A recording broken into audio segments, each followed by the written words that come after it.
नमस्कार दोस्तों, आप सभी का स्वागत है आपके अपने YouTube चैनल पढ़ लो पर। दोस्तों, आज हम पढ़ने जा रहे हैं कक्षा 12 की सेमेस्टर शास्त्र यानी कि माइक्रो इकोनॉमिक्स का चैप्टर नंबर 6 एनसीईआरटी का, जिसका नाम है भुगतान शेष। दोस्तों, यह चैप्टर अन्य अन्य बुकों में अलग अलग चैप्टर के नाम से दिया गया रहता है, लेकिन ये एनसीईआरटी में चैप्टर नंबर 6 दिया गया है। तो आप अगर आपके पास कोई और बुक है तो उसमें इसे किसी अन्य चैप्टर के नाम से दिया गया होगा, जैसे चैप्टर 9 या 10। तो दोस्तों, आप घबराइएगा मत। मैं इसमें आपको बैलेंस ऑफ पेमेंट यानी कि भुगतान शेष को ही पढ़ाने वाला हूँ। बस मैंने यहाँ पर एनसीईआरटी के चैप्टर का नाम लिखा है। ठीक दोस्तों, यह वीडियो पूरा टोटली हिंदी मीडियम में होने वाला है और यह वीडियो आपके सीयूटी और बोर्ड्स दोनों के लिए इम्पोर्टेंट है। दोस्तों, मैं इस वीडियो में आपको अच्छे से पूरे टेबल के माध्यम से बैलेंस ऑफ पेमेंट को यानी कि भुगतान शेष को समझाने वाला हूँ। तो दोस्तों, बिना समय व्यर्थ करते हुए चलिए बढ़ते हैं अपने चैप्टर की तरफ। दोस्तों, आज हम पढ़ने जा रहे हैं भुगतान शेष, और भुगतान शेष का पहले अर्थ क्या है इसे हम जान लेते हैं। दोस्तों, भुगतान शेष या भुगतान संतुलन जिसे हम कहते हैं, एक लेखांकन विवरण है जिसमें किसी देश के निवासी और शेष विश्व के बीच एक निश्चित समय अवधि समानता 1 वर्ष के दौरान किए गए सभी आर्थिक लेन देन को प्रस्तुत किया जाता है। दोस्तों, बैलेंस ऑफ पेमेंट यानी कि भुगतान संतुलन है जिसे हम बीओपी बोलते हैं, उसका अर्थ यह है, उसमें यह नोट किया जाता है यानी कि एक देश के निवासी और शेष विश्व के बीच में जो एक निश्चित समय अवधि यानी कि जो समानता 1 वर्ष में जो जितना भी क्या होता है लेन देन होता है आर्थिक, उसी को नोट किया जाता है। यानी कि यह एक लेखांकन विवरण है जिसमें एक देश के निवासी और शेष विश्व के बीच में हुए 1 वर्ष के दौरान की जितनी भी आर्थिक लेन देन होती है उनको क्या किया जाता है, नोट किया जाता है। अब आर्थिक लेन देन क्या होता है दोस्तों? आर्थिक लेन देन में शामिल होता है दृश्य मदे, अदृश्य मदे। यानी कि दृश्य मदे मतलब क्या होता है, जैसे गुड्स जिसे आप छू सके यानी कि सामान, और अदृश्य मदे में क्या होता है यानी कि सेवाएं, जैसे कि जहाज रानी हो गया या अन्य प्रकार की सेवाएं होती हैं, वो सब किस में होता है, वो सब अदृश्य मदों में आती हैं। और एक पक्षीय हस्तांतरण, एक पक्षीय अंतरण का मतलब क्या होता है, जैसे मान लीजिए आपको किसी ने गिफ्ट दिया तो आप गिफ्ट के बदले में उसे कुछ देंगे नहीं ना, जैसे आपका बर्थडे या कुछ है, आपको किसी ने गिफ्ट दिया, तो ये सब क्या है, सब एक पक्षीय हस्तांतरण होते हैं, यानी कि जिसके बदले आपको दोबारा भुगतान न करना पड़े उसे हम क्या बोलते हैं, एक पक्षीय हस्तांतरण बोलते हैं। और इसमें ये भी शामिल किया जाता है बैलेंस ऑफ पेमेंट में। ठीक दोस्तों, चौथी चीज जो इसमें शामिल की जाती है बैलेंस ऑफ पेमेंट में, वो है पूंजीगत हस्तांतरण, यानी कि पूंजी हस्तांतरण से संबंधित सौदों को शामिल किया जाता है। यानी कि बैलेंस ऑफ पेमेंट यानी कि भुगतान शेष एक लेखांकन विवरण है जिसमें क्या किया जाता है, जिसमें आर्थिक लेन देन का रिकॉर्ड किया जाता है किसके बीच में, एक देश के निवासी और शेष विश्व के बीच में। दोस्तों, यह एक प्रवाह अवधारणा है क्योंकि यह एक समय अवधि से संबंध रखता है। यानी कि जो बैलेंस ऑफ पेमेंट है यह एक प्रवाह अवधारणा है। प्रवाह अवधारणा को इंग्लिश में क्या बोलते हैं, फ्लो कॉन्सेप्ट। क्यों फ्लो कॉन्सेप्ट है यह? क्योंकि यह एक समय अवधि से संबंधित है। जैसा कि हम सभी जानते हैं ना, चीजें जिन्हें एक समय के बीच में नापा जाता है उन्हें क्या कहते हैं, हम प्रवाह कहते हैं। तो ऐसे ही क्या है, बैलेंस ऑफ पेमेंट एक समय अवधि के बीच में नापा जाता है ना, एक समानता 1 वर्ष के बीच में ना, इसीलिए जो बैलेंस ऑफ पेमेंट है वो भी क्या है, एक प्रवाह अवधारणा है। दोस्तों, अब यह एक अकाउंटिंग स्टेटमेंट है, यानी कि एक लेखांकन विवरण है बैलेंस ऑफ पेमेंट यानी कि भुगतान शेष। तो भुगतान शेष किसी न किसी प्रणाली का अनुसरण करता होगा। तो दोस्तों, जो बैलेंस ऑफ पेमेंट यानी कि जो भुगतान शेष है, यह द्विप्रविष्ट प्रणाली के अनुसार तैयार किया जाता है। दोस्तों, द्विप्रविष्ट प्रणाली को इंग्लिश में बोलते हैं double entry system. Double entry system में क्या होता है दोस्तों, डबल एंट्री सिस्टम यानी कि द्विप्रविष्ट प्रणाली का अर्थ यह है किसी भी चीज का क्या होना, दोहरा प्रभाव होना। मतलब जैसे कि मान लीजिए अगर आपको चोट लग जाएगी तो क्या होगा, आपको दर्द होगा। या अब मान लीजिए आप सामान बेचने गए हैं मार्केट में, तो आप सामान बेचेंगे तो आपको सामान बेचने के बदले में क्या मिलेगा, पैसे मिलेगा। जैसे कि मैं आपको पढ़ा रहा हूँ तो आप क्या करेंगे, हमारे वीडियो को लाइक शेयर कमेंट करेंगे, लेकिन आप सब दोस्तों हमारे वीडियो को लाइक शेयर कमेंट नहीं करते हैं। दोस्तों, मैं इतनी मेहनत से आप सभी को पढ़ाता हूँ, तो दोस्तों प्लीज अगर आपको समझ में आ रहा है तो प्लीज हमारे चैनल को सब्सक्राइब करिए। दोस्तों, यानी कि डबल एंट्री सिस्टम में किसी भी चीज का क्या होता है, दोहरा प्रभाव होता है। और भुगतान शेष भी क्या करता है, द्विप्रविष्ट प्रणाली के अनुसार ही कार्य करता है। यानी कि द्विप्रविष्ट प्रणाली के अनुसार भुगतान शेष तैयार किया जाता है। विदेशी विनिमय का अंतः प्रवाह लेनदारी की तरफ रिकॉर्ड किया जाता है और बाह्य प्रवाह देनदारी की तरफ रिकॉर्ड किया जाता है। यानी कि जो विदेशी विनिमय का अंतः प्रवाह होता है उसे हम किसकी तरफ रिकॉर्ड करते हैं, लेनदारी की तरफ रिकॉर्ड करते हैं। और जो बाह्य प्रवाह होता है उसे हम किसकी तरफ रिकॉर्ड करते हैं, देनदारी की तरफ रिकॉर्ड करते हैं।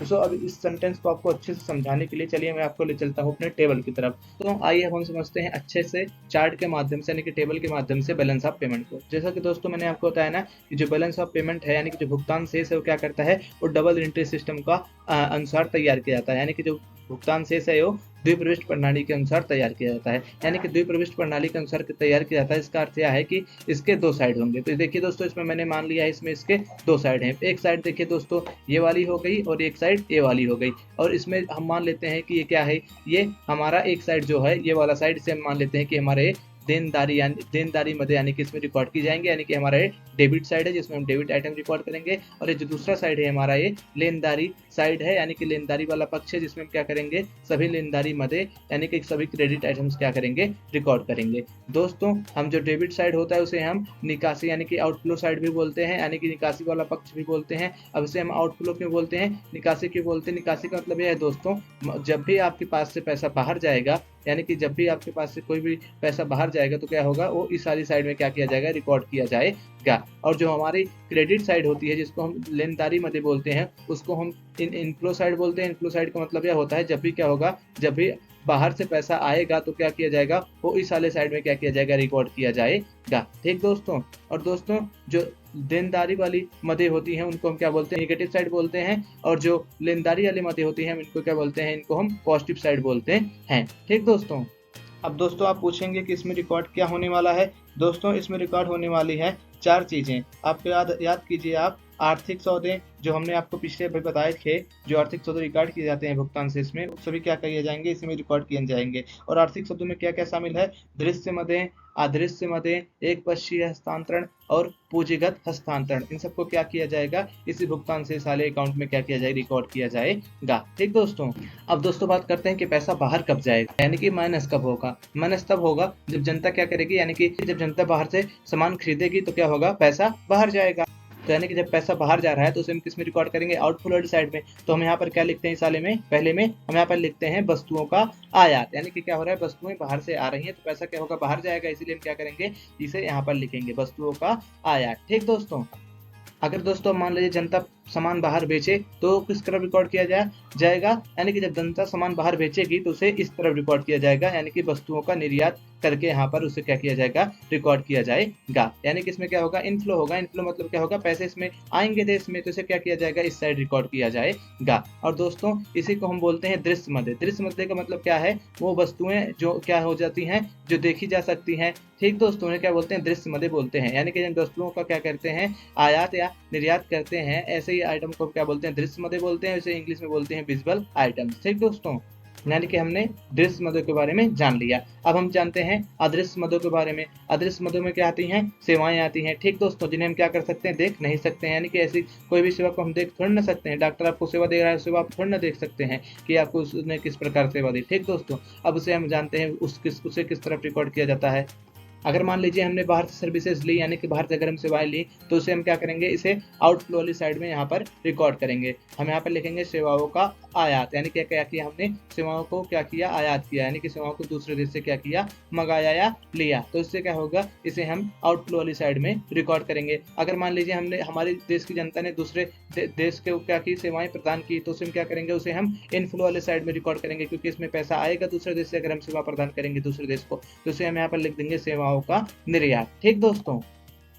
आपका विजुअल हो गया और इनविजिबल हो गया, यानी कि आपकी दृश्य मदे हो गई और आपकी अदृश्य मदे हो गई। अब हम पढ़ते हैं एक पक्षीय हस्तांतरण के बारे में। अब इसे हम इंग्लिश में बोलते हैं यूनिलेटरल ट्रांसफर। अब एक पक्षीय का मतलब क्या होता है दोस्तों, इसमें दोस्तों क्या आती हैं यूनिलेटरल ट्रांसफर्स में, यानी कि एक पक्षीय हस्तांतरण में क्या आता है, गिफ्ट आता है, ग्रांट आता है, यानी कि जो अनुदान मिलते हैं हमें अन्य देशों से, जो हमें गिफ्ट मिलता है। मान लीजिए कहीं पर कोई हमारे देश के लोग क्या करने गए हैं, दौरा करने गए, जैसे मोदी जी कहीं अन्य देशों में जाते हैं ना, तो क्या होता है, उन्हें वहाँ पर बहुत सारे महंगे महंगे गिफ्ट मिलते हैं। तो ये सब क्या होते हैं, ये सब एक पक्षीय हस्तांतरण होते हैं, यानी कि जिसके बदले कोई क्या किया जाए, कोई भुगतान न किया जाए, उसे क्या कहते हैं, एक पक्षीय हस्तांतरण। यानी कि अगर आपको किसी ने गिफ्ट दिया तो आप क्या उसको पैसा देंगे, नहीं देंगे ना। तो गिफ्ट या अनुदान, यानी कि अगर हमारे यहाँ कोई आपदा आ जाती है, बहुत सारे देश में क्या कहते हैं, बहुत सारी ऐसी एजेंसियां जो पैसा प्रदान करती हैं, तो सब क्या होती हैं, वो सब एक पक्षीय हस्तांतरण होते हैं, क्योंकि हम सब उनके बदले में कोई उनको भुगतान नहीं करते हैं। ठीक दोस्तों। तो मान लीजिए अगर विदेश को एक पक्षीय हस्तांतरण, यानी कि हम दूसरे अन्य देश में हमारी जनता ने क्या किया,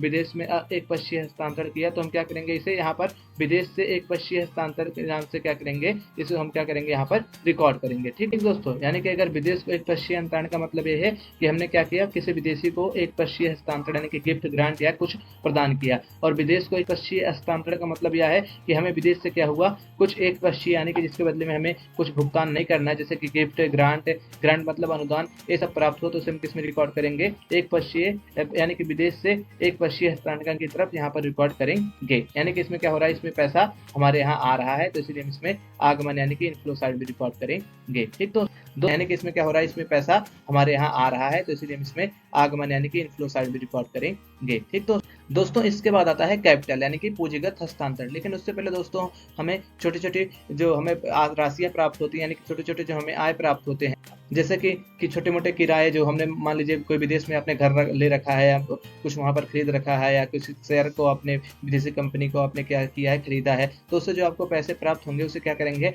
उसे हम यहाँ पर रिकॉर्ड करते हैं। अगर मान लीजिए विदेश को आप भुगतान करते हैं, क्या करते हैं, यानी कि विदेश को आप आय देते हैं या किराया ब्याज देते हैं, तो ये सब क्या हो जाएगा, ये सब देनदारी वाली साइड यानी कि आउटफ्लो वाली साइड में यहाँ पर रिकॉर्ड होगा। अगर मान लीजिए विदेश से हमें आय जैसे किराया या ब्याज प्राप्त होता है, तो इसे हम क्या करते हैं, इसे आगमन यानी कि इनफ्लो वाली साइड में क्या करते हैं, रिकॉर्ड करते हैं, क्योंकि क्या होता है, यहाँ से हमें पैसा प्राप्त होता है। एक छोटे मोटे ट्रांजेक्शन होते हैं, इसे हम ज़्यादा वो नहीं करते, लेकिन यहाँ पर इसे हम रिकॉर्ड कर देंगे आपकी सहूलियत के लिए। ठीक दोस्तों, अब दोस्तों जानते हैं पूंजीगत हस्तांतरण के बारे में, जिसे हम इंग्लिश में बोलते हैं कैपिटल ट्रांसफर। दोस्तों आगे बढ़ने से पहले मैं आपको बता देना चाहता हूं, अगर आप हमारे YouTube चैनल पर अन्य वीडियो देखना चाहते हैं इन विषयों से संबंधित, जैसे कि अर्थशास्त्र, राजनीति विज्ञान, इतिहास या समाजशास्त्र, तो आप हमारे चैनल पर विजिट कर सकते हैं। वहां पर आपको हिंदी मीडियम में सभी विषयों की जो भी कला वर्ग से या ह्यूमैनिटीज से संबंधित वीडियो हैं आपको मिल जाएंगी। तो दोस्तों आप हमारे चैनल पर जरूर विजिट करिए। दोस्तों मैं आपको इतने अच्छे ढंग से पढ़ाता हूँ, तो दोस्तों प्लीज़ से प्लीज़ हमारे चैनल को सब्सक्राइब करिए, क्योंकि दोस्तों ये वीडियो बनाने में बहुत टाइम लगता है। दोस्तों जो आप इतने अच्छे से चार्ट वार्ट देख रहे हैं बनाने में, इसे बहुत बनाने में दोस्तों टाइम लगता है, और दोस्तों आप बिना लाइक और सब्सक्राइब किए चले जाते हैं। तो दोस्तों प्लीज़ लाइक करिए, जिससे मैं और अच्छे से और जल्द से जल्द वीडियो आपके सामने लेकर हमेशा प्रस्तुत रहूं। ठीक दोस्तों देखिए, मैं आपको बता देना चाहता हूं, जो वस्तुओं का आयात और निर्यात होता है, इसे हम बोलते हैं दृश्य मदे, यानी कि इसे हम क्या बोलते हैं, विजिबल आइटम्स बोलते हैं। और जो सेवाओं का आयात और निर्यात होता है, इसे हम क्या बोलते हैं, अदृश्य मदे, यानी कि जिसे हम देख नहीं सकते हैं, उसे हम इनविजिबल आइटम्स बोलते हैं। ठीक दोस्तों, और दोस्तों जो ये वाला पार्ट होता है, यानी कि जो एक पक्षीय हस्तांतरण का होता है, इसे हम बोलते हैं यूनिलेटरल ट्रांसफर, यानी कि एक पक्षीय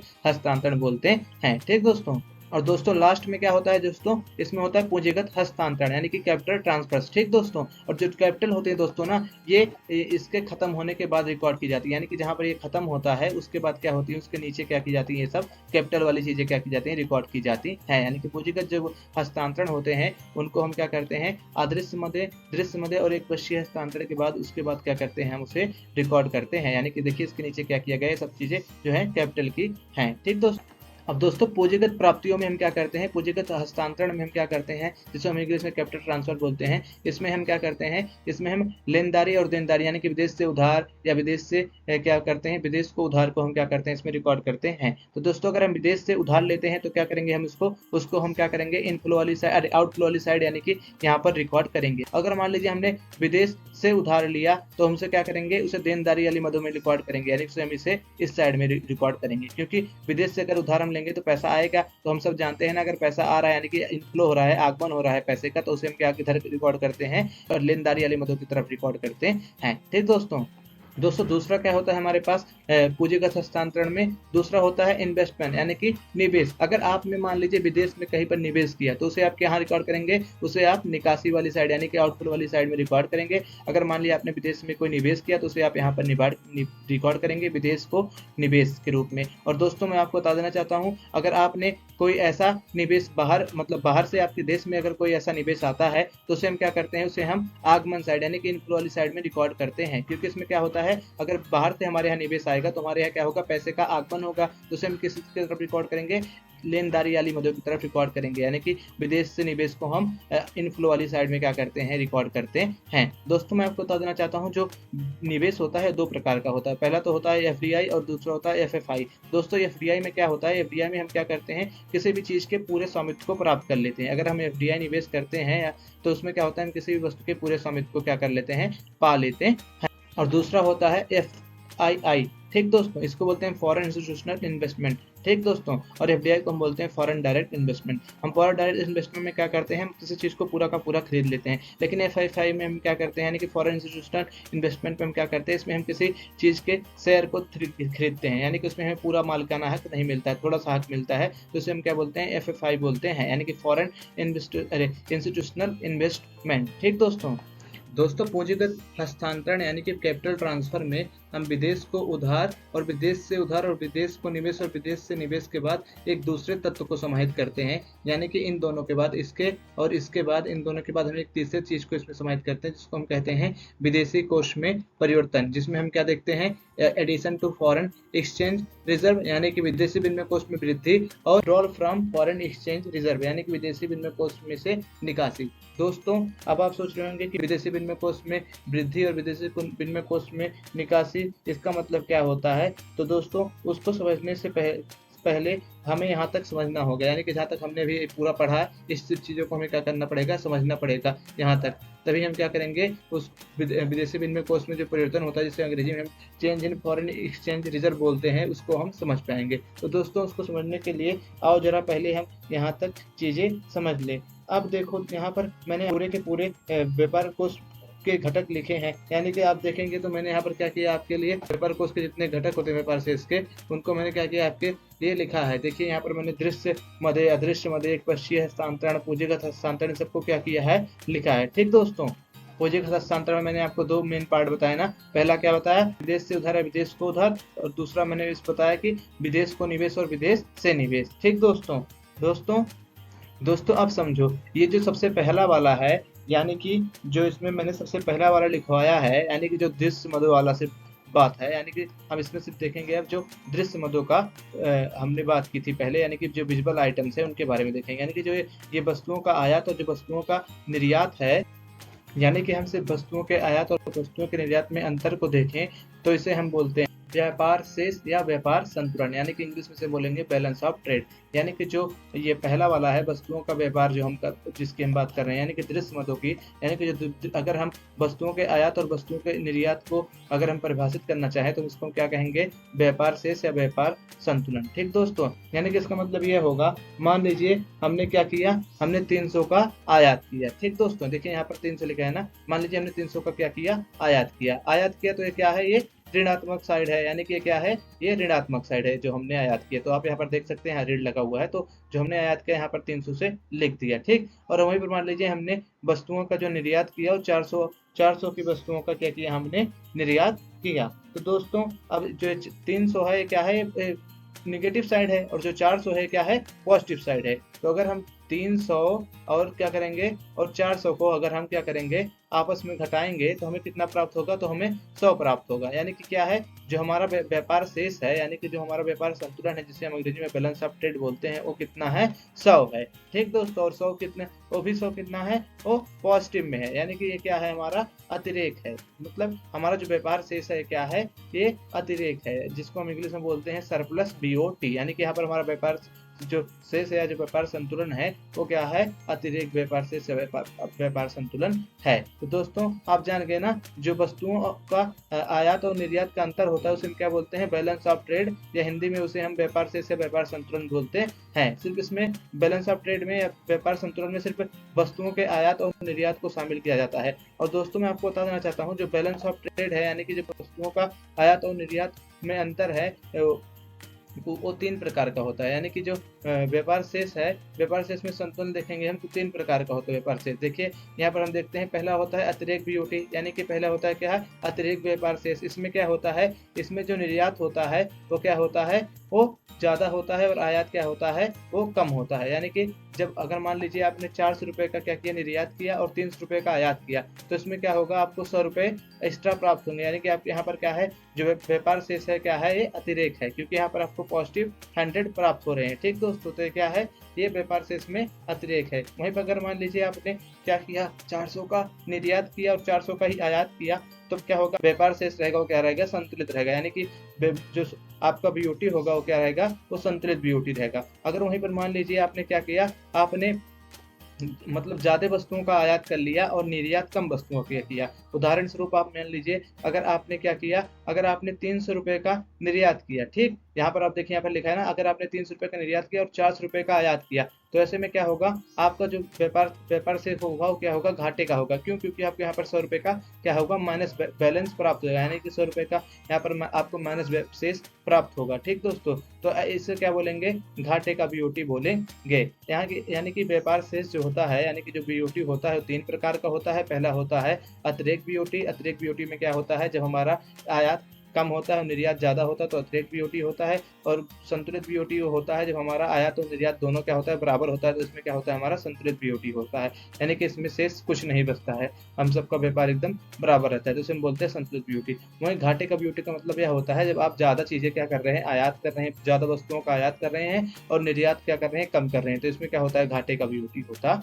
है। ठीक दोस्तों, यानी कि अगर धनात्मक शेष आएगा, जैसे कि यहाँ पर आया शेष ना, शेष मतलब क्या होता है, अंतर, घटाव। अगर मान लीजिए आपने 5 में से 2 घटाया तो कितना आया, 3, तो 3 को ही क्या बोलते हैं, हम शेष बोलते हैं। 3 आया है 5 में से 2 घटाने पर, वो क्या है, शेष है। अगर मान लीजिए आपका व्यापार जो शेष है, यानी कि जो व्यापार किया है आपने, आयात निर्यात, आप उसको घटाते हैं और आपका जो शेष है यानी कि जो अंतर है वो प्लस में आ रहा है। ठीक, जैसे यहाँ पर प्लस 100 आया ना, तो अगर प्लस में आ रहा है तो क्या होगा, व्यापार अतिरेक होगा। और अगर मान लीजिए आपका वहीं पर शेष क्या है, वो माइनस में आ रहा है, जैसा कि आप यहाँ देख सकते हैं, यहाँ पर जो व्यापार शेष है क्या हो रहा है, वो 100 रुपया माइनस में आ रहा है, तो ये क्या होगा, यहाँ पर आपका जो व्यापार शेष होगा वो घाटे का बीओटी होगा। और अगर मान लीजिए आपका व्यापार शेष, यानी कि जो अगर आप अपने आयात और निर्यात को घटाते हैं और उसका अंतर 0 आता है, तो आपका व्यापार शेष यानी कि जो बीओटी होगा वो क्या होगा, संतुलित बीओटी होगा। ठीक दोस्तों, मुझे आशा है कि आप अच्छे से समझ गए होंगे दोस्तों। और दोस्तों, जो व्यापार शेष होता है, ये बीओपी यानी कि बैलेंस ऑफ पेमेंट का, यानी कि भुगतान शेष का सबसे छोटा हिस्सा होता है, यानी कि सबसे छोटा घटक जो होता है वो क्या होता है, बीओटी होता है। किसका, बैलेंस ऑफ पेमेंट का, यानी कि भुगतान शेष का सबसे छोटा घटक बीओटी होता है। ठीक दोस्तों, इसके अलावा भी जो मतलब हमारा भुगतान शेष का चार्ट है, उसमें अन्य चीजें भी आती हैं, जैसे कि आप देखेंगे तो उसमें अन्य चीजें भी आती हैं वस्तुओं के अलावा। जैसे आप देखेंगे सेवाओं का आयात, सेवाओं का निर्यात, ये सब आती हैं। तो अगर हम मान लेते हैं कि जो सेवाओं का आयात था वो हमने 400 का किया और जो सेवाओं का हमने निर्यात किया था उसे 300 का किया। ठीक, यानी कि हमने 400 की सेवाएं ली और 300 की सेवाएं दी। ठीक, और सेवाओं के आयात निर्यात को हम क्या बोलते हैं, अदृश्य मदे बोलते हैं, यानी कि अदृश्य वस्तुएं बोलते हैं। मदे मतलब क्या होता है, वस्तुएं। ठीक दोस्तों, और मान लीजिए हम विदेश को जो एक वर्षीय हस्तांतरण करते हैं और हमने 3000 का कर दिया, और जो विदेश से हमने एक वर्षीय हस्तांतरण प्राप्त किया वो 4000 का प्राप्त किया। ठीक दोस्तों, और इसके मान लीजिए जो हमें छोटी मोटी आय होती है, तो मान लीजिए हम क्या करते हैं, जो छोटी मोटी आय का भुगतान की गई है हमारे द्वारा, वो मान लीजिए 500 है, और जो हम छोटी मोटी आय प्राप्त करते हैं भुगतान के माध्यम से, जैसे कि किराया ब्याज के रूप में, वो मान लीजिए हम 200 रुपये प्राप्त करते हैं। तो दोस्तों, अगर आप जो मैंने 3 चीजें ली ना, 3-4 चीजें, कौन सी, दृश्य मदे, अदृश्य मदे और एक वर्षीय हस्तांतरण, और जो छोटी मोटी आय मैंने ली, जो चारों चीजें हैं यहाँ से यहाँ तक, इनको हम क्या बोलते हैं, चालू खाता, जिसे इंग्लिश में बोलते हैं करंट अकाउंट। करंट अकाउंट को हिंदी में बोलते हैं चालू खाता। ठीक दोस्तों, चालू खाता में 4 चीजें समाहित होती है, जैसा कि मैंने आपको फिर बताया, एक बार फिर से रिपीट कर देता हूँ। दृश्य मदे शामिल होती हैं, और कौन सी मदे शामिल होती हैं, अदृश्य मदे शामिल होती हैं, और एक वर्षीय हस्तांतरण शामिल होते हैं, और जो छोटी मोटी आय होती है उसे भी शामिल किया जाता है चालू खाता में। ठीक दोस्तों, अब दोस्तों, अगर हम चालू खाता के, जो ये वाला साइड है, ये वाला, अगर हम इसको क्या करें, अगर इसको हम क्या करें, जोड़ें, अगर जो जितने भी ये मान दिए गए हैं, जैसे कि 300 दिया गया है, 400, 3000, 500, अगर हम सबको जोड़ते हैं तो आ जाएगी हमारी, वो आ जाएगी हमारी 4200। और वही अगर हम ये वाला पक्ष है, यानी कि जो हम जिसे हम लेनदारी भाग कहते हैं, अगर हम उसको जोड़ें, यानी कि हम 400, 300, 4000 और 200 को जोड़ें, तो हमारा कितना आ जाएगा, हमारा मान आ जाएगा 4900, यानी कि 4900 रुपया का होगा, हमारा आ जाएगा। ठीक दोस्तों, और ये 49 क्या है, ये पॉजिटिव में है, और ये क्या है, ये निगेटिव में है। दोस्तों, यहाँ पर हमने गलती से पॉजिटिव लगा दिया, ये 4200 जो है निगेटिव में रहेगा। यहाँ पर आप ध्यान दीजिएगा, यहाँ पर भी ये जो चिन्ह है, यहाँ पर आप निगेटिव को लगा लीजिए, यहाँ पर पॉजिटिव का चिन्ह रहेगा। ठीक दोस्तों, तो दोस्तों, जब हम इन दोनों को घटाएंगे, यानी कि अगर हम जब 400 में से 4200 जो हमारा माइनस में आया है, जो 4900 यानी कि 4900 हमारा प्लस में आया है, उसको अगर हम हल करेंगे, यानी कि उसका हम शेष निकालेंगे, तो क्या होगा, हमें 700 प्राप्त होगा। और वो कितने 700, वो भी पॉजिटिव 700 यानी कि धनात्मक 700 क्या होगा, हमें प्राप्त होगा। तो दोस्तों जो 700 है ये क्या है, यही हमारा क्या है, चालू खाते का क्या है, शेष है। यानी कि इसी को हम क्या बोलेंगे, चालू खाते का शेष बोलेंगे। दोस्तों चालू खाते का शेष 3 प्रकार का हो सकता है। पहला हो सकता है चालू खाते का शेष अतिरेक हो, या चालू खाते का शेष संतुलित हो, या चालू खाते का शेष घाटे में हो। जैसा कि हमने देखा जो हमारा चालू खाते का भी शेष आया था प्लस 700 का, तो यहाँ पर हमने देखा उस 700 के आगे प्लस लगा था। तो अगर हमारा चालू खाते का शेष प्लस में आता है यानी कि 0 से ऊपर आता है, तो उसे हम क्या बोलते हैं, उसे हम बोलते हैं चालू खाते का अतिरेक, यानी कि उसे हम CAS इंग्लिश में बोलते हैं शॉर्ट फॉर्म में, और उसे हम कह देते हैं चालू खाते का अतिरेक। ठीक दोस्तों, अगर मान लीजिए हमारा जो चालू खाता है उसका मान अगर हम निकालते हैं, शेष निकालते हैं, शेष मतलब क्या होता है, मैंने आपको बताया ना, अंतर, यानी कि अंतर मतलब घटाव, यानी कि जब चालू खाते में घटाव करते हैं या जोड़ घटाव करते हैं तो अगर 0 आता है, तो 0 अगर आ गया तो उसका मतलब क्या आ जाएगा, जो चालू खाता है क्या है, संतुलित है। ठीक दोस्तों, यानी कि संतुलित चालू खाता आएगा। और तीसरा क्या होता है, जो चालू खाते का शेष होता है, जो तीसरा चालू खाते का शेष होता है उसे हम बोलते हैं चालू खाता घाटा, यानी कि जो चालू खाता है वो क्या होता है, घाटे में रहता है। इसमें क्या होता है, जब मान क्या होता है, माइनस में आता है। माइनस मतलब अगर मान लीजिए वहीं पर हमारा -700 आता तो क्या होता, तो हमारा जो चालू खाता रहता है क्या रहता है, घाटे में रहता। ठीक दोस्तों चालू खाते के अलावा हमारे पास एक अन्य खाता होता है भुगतान शेष में, जिसको हम बोलते हैं पूंजीगत खाता, और इसे अंग्रेजी में हम कहते हैं कैपिटल अकाउंट। यानी कि चालू खाते के अलावा जो अन्य खाता होता है भुगतान शेष में, उसको हम बोलते हैं पूंजीगत खाता बोलते हैं। ठीक दोस्तों, और पूंजीगत खाते में दोस्तों मेनली यानी कि मुख्य रूप से 3 चीजें होती हैं। पहला तो आप देखेंगे विदेश को उधार और विदेश से उधार, यानी कि पहला ये हो गया। और दूसरा होता है विदेश को निवेश और विदेश से निवेश, यानी कि जो विदेश से हम निवेश प्राप्त करते हैं, विदेश को निवेश करते हैं, दूसरा पार्ट हो जाता है पूंजीगत खाते का। और जो तीसरा होता है उसको हम बोलते हैं विदेशी मुद्रा कोष में परिवर्तन। ठीक दोस्तों, यानी कि इसमें पूंजीगत खाता में 3 क्या होते हैं, घटक होते हैं। अब दोस्तों पूंजीगत खाते का इस्तेमाल किस लिए किया जाता है, दोस्तों पूंजीगत खाते का इस्तेमाल जो चालू खाता होता है उसको संतुलित करने के लिए किया जाता है। मान लीजिए दोस्तों, अगर जैसा कि हमने अभी एग्जांपल देखा ना, चालू खाता जो हमने अभी देखा है उसमें क्या हमने देखा कि हमारा जो चालू खाता था वो मतलब अतिरेक में था। अतिरेक मतलब क्या, उसमें पैसा ज्यादा थे, यानी कि 700 रुपए उसमें थे ना, तो 700 रुपए क्या है, अतिरेक है। अगर मान लीजिए वहीं पर -700 में होते, अगर जो चालू खाता होता है उसका जो शेष आता वो क्या होता, -700 में होता, तो यानी कि यहाँ पर जो चालू खाता रहता वो घाटे में रहता। तो अगर माने चालू खाता अगर घाटे में रहता तो हम क्या करते हैं, चालू खाते के घाटे को पूरा करने के लिए, यानी जो चालू खाते की कमी है उसको पूरा करने के लिए हम क्या करते हैं, पूंजीगत खाते का क्या करते हैं, इस्तेमाल करते हैं। यानी कि जो पूंजीगत खाता है वह बनाया इसीलिए जाता है कि चालू खाते की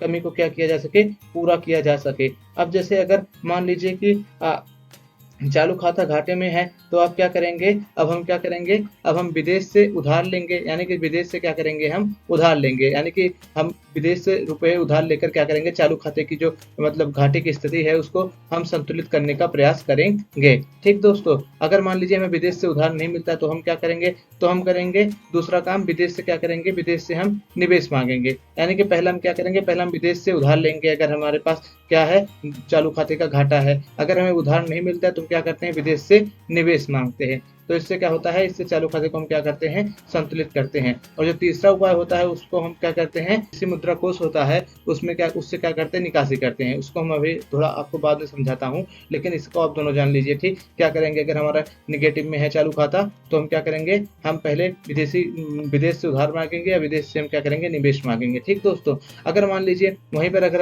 हमारा चालू खाता अगर हम मतलब पॉजिटिव होता है, यानी कि धनात्मक मान दिखाता, जैसे कि हमारा इस एग्जांपल में जो हमने लिया था अभी उसमें था, हमने देखा ना कि उसमें हमारा चालू खाता 700 प्लस था। तो इस 700 प्लस का मतलब क्या है, चालू खाते का शेष। अगर चालू खाते का शेष यानी कि घटाव 700 प्लस में आ रहा है, इसका मतलब जो चालू खाता है वो क्या है, अतिरेक में है। अब दोस्तों अगर हमारा चालू खाता अतिरेक में है तब भी हम क्या करेंगे, हम इस अतिरेक को क्या करेंगे, पूंजीगत खाते के माध्यम से क्या करेंगे, इसे हम शून्य करने का प्रयास करेंगे, यानी कि इस अतिरेक को क्या करेंगे, निकालने का प्रयास करेंगे। ठीक दोस्तों, यानी कि इस 700 रुपए को हम विदेश में उधार दे देंगे, यानी कि क्या करेंगे, अगर हम चालू खाते को हमें संतुलित करना है तो हम इस 700 रुपए को अपने पास रखेंगे नहीं, क्योंकि चालू खाता में से क्या रहना चाहिए, संतुलित रहना चाहिए। तो हम चालू खातों को संतुलित करने के लिए क्या करेंगे, ये जो 700 रुपया है इसको हम क्या करेंगे, विदेश में उधार के रूप में दे देंगे। अगर उधार के रूप में नहीं दे पाते हैं तो हम क्या कर देंगे, विदेश में किसी भी प्रकार का हम क्या कर देंगे, निवेश कर देंगे। चाहे हम FDI कर देंगे विदेश में, चाहे हम FFI माध्यम से क्या कर देंगे, निवेश कर देंगे। ठीक दोस्तों, अगर दोस्तों ये दोनों भी नहीं होते, यानी कि विदेश में निवेश भी नहीं होता और विदेश में हम उधार भी नहीं दे पाते हैं 700 रुपये जो हमारा पॉजिटिव में आता है। तो हम क्या करते हैं, इसे हम अपने विदेशी मुद्रा कोष में जोड़ देते हैं, यानी कि इससे हम इसे क्या करते हैं, विदेशी मुद्रा कोष में वृद्धि कर देते हैं। ठीक दोस्तों, अब दोस्तों हम आपको बता देते हैं विदेशी मुद्रा कोष यानी कि विदेशी मुद्रा कोष में जो परिवर्तन होता है उसका क्या आशय है। दोस्तों मान लीजिए कि आपका जो चालू खाता है वो क्या कर रहा है, 700 का माइनस शो कर रहा है, यानी कि जो चालू खाता है आपका क्या है, घाटे में है, और घाटा कितना है उसमें 700 का है। तो अगर आपने मान लीजिए विदेश से उधार मांगा और आपसे विदेश से उधार नहीं प्राप्त हुआ, यानी कि आपने जब विदेश से उधार मांगा तो आपसे विदेश से उधार नहीं मिला, और आप मान लीजिए आपने विदेश से निवेश मांगा, आपको निवेश भी विदेश से नहीं मिला, यानी कि आपके दोनों रास्ते क्या हो गए, बंद हो गए। तो इस स्थिति में आप क्या करेंगे, आप जाएंगे आरबीआई के पास, यानी कि जो आरबीआई है, आरबीआई क्या है, जैसे कि हम सबने पढ़ा था ना आरबीआई के बारे में। आरबीआई जो है वो क्या करता है, उसके कई सारे कार्य हैं। तो आरबीआई के एक कार्य यह भी है कि वो क्या करता है, वो जो विदेशी मुद्रा कोष है उसका क्या करता है, उसका वो भंडारण करता है, यानी कि जो आरबीआई का एक कार्य है वो है विदेशी मुद्रा कोष का संरक्षक, यानी कि आरबीआई विदेशी मुद्रा कोष का जो विदेशी मुद्रा भंडार होता है उसका क्या होता है, संरक्षक होता है। यानी कि देश के जितने विदेशी मुद्रा भंडार होते हैं सब क्या होते हैं, वो सब आरबीआई के पास क्या होते हैं, रखे रहते हैं। यानी कि आरबीआई के पास देश की सभी विदेशी मुद्राएं के भंडार इकट्ठे रहते हैं। तो हम क्या करेंगे, इसको संतुलित करने के लिए, यानी अपने जो चालू खाता है उसे संतुलित करने के लिए, तो हम क्या करेंगे, ये 700 रुपये का हम जो विदेशी मुद्रा कोष है कहाँ से प्राप्त करेंगे, हम आरबीआई से क्या करेंगे, विदेशी मुद्रा भंडार में से क्या करेंगे, आरबीआई के निकासी करेंगे। तो इसको हम क्या कहते हैं, इसे हम बोलते हैं विदेशी मुद्रा भंडार से निकासी। ठीक दोस्तों, अगर मान लीजिए यहीं पर आपके पास क्या होता, आपके पास 700 रुपये का अतिरेक होता, जैसा कि आप इस उदाहरण में देख रहे हैं, हमारे पास क्या है, इस उदाहरण में 700 रुपये का अतिरेक है। तो अगर हमारे पास 700 रुपये का अतिरेक होता तो हम क्या करते हैं,